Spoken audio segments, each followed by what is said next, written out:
Are you really worried about having small coconuts? You don't need to. Watch this 2 minutes clip to know how you can improve the size and replace small buttons with full sized coconuts. We will be suggesting easy ways and remedies, but it's equally critical to diagnose the exact reasons of your small coconuts as well.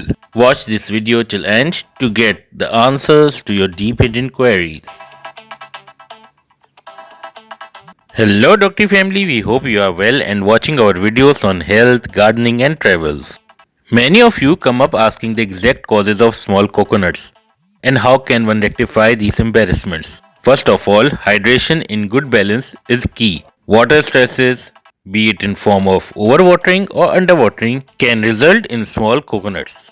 These small coconuts may even fall off, a phenomenon known as button shedding. Similarly, deficiency in nutrients can also result in button shedding due to the weak, fragile fruit development. Sometimes even diseases, infections and pests may also result in immature fruit or flower dropping from the coconut palm. We look forward to your feedback in the comment section.